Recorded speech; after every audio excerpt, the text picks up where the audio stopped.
ازيكم عاملين ايه؟ يا رب تكونوا بخير. النهارده هنعمل وصفه سريعه جدا يا جماعه، خطيره بجد بمعنى الكلمه. النهارده هنعمل مع بعض كرات الفاهيتا بس باللحم، يعني مش هنعملها بالفراخ او هنعمل شرايح لحم. احنا هنعمل النهارده تتبيله مميزه جدا جدا للحمه، وهنشوف هنعملها مع بعض ازاي، وهنعمل كمان صوص شطيطه رهيب.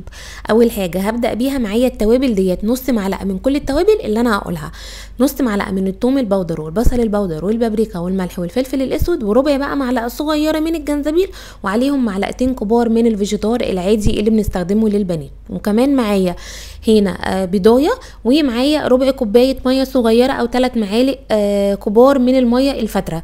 هبتدي ان انا اقلب المكونات دي كلها مع بعضها لحد ما الاقي ان التوابل بتاعتي كلها ما فيهاش اي تكتلات خالص. طيب ايه اللي انا هضيفه؟ وهضيف عليه نص كيلو من اللحمه المفرومه. يا ريت لما اجيب اللحمه المفرومه تكون نسبه الدهن اللي فيها عاليه عشان تتماسك معاكي وما تفكش منك.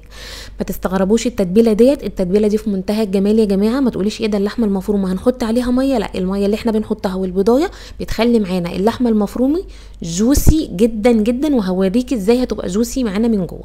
هتبتدي ان انت تقلبيها كويس جدا جدا وتعجنيها بايديكي لحد ما البيض والتوابل دي كلها تختفي، وهنشوف مع بعض هنعمل ايه. اهم حاجه تحطي لايك للفيديو لو اول مره تتابعيني، تشجعيني كده بالكومنت بتاعك، ويلا نكمل الوصفه بتاعتنا.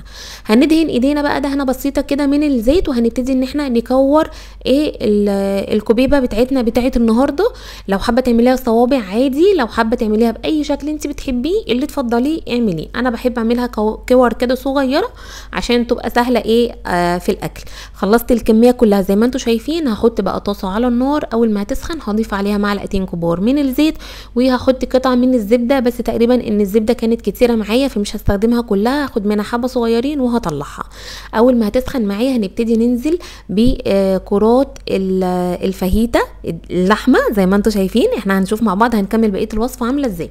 هنبتدوا ننزلهم كده هوت في اماكن متفرقه عشان ما تلزقش في بعضها لحد بس ما تاخد الصدمه، وهننزل بالكميه كلها وهنقلبها وهنشوف مع بعض شكلها هيبقى عامل ازاي. الصيف طبعا ما بيحبش بقى الوقوف الكتير في المطبخ لان الجو بيبقى حر جدا، فعلى قد ما نقدر ان احنا نعمل وصفات كده ما تاخدش معانا وقت كتير وفي نفس الوقت تبقى سهله وما تتعبناش، لان الحر بيبقى عايز مرطبات كتير. فزي ما انتم شايفين ابتديت ان انا اقلبها، وهقلبها بالمعلقه. الكوبيبه بتاعتنا النهارده ما فكتش مننا خالص خالص ومتماسكه وفظيعه يا جماعه.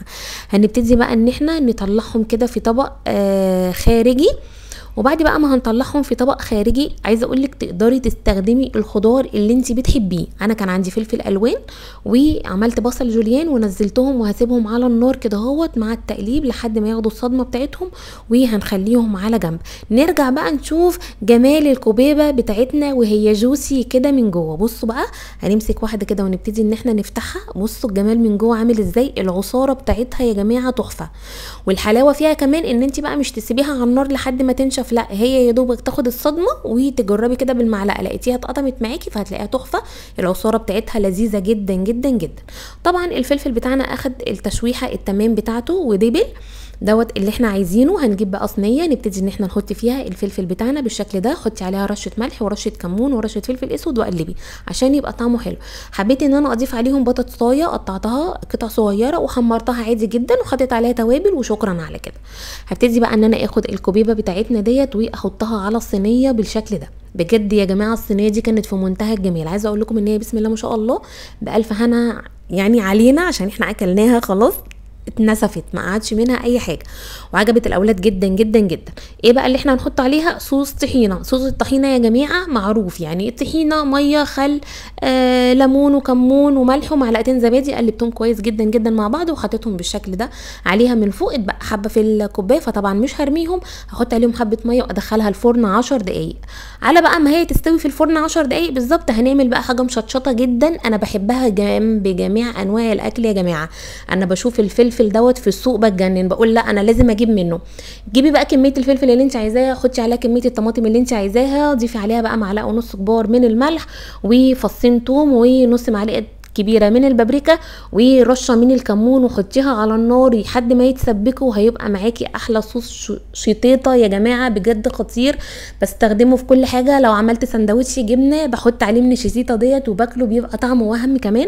بس الفلفل دوت يعني ايه بيبقى حراق شويه، فحاولي ان انت ما تكتريش، يعني اعمليها زي ما تحبي وكلي زي ما انت عايزه، بس ما تكتريش.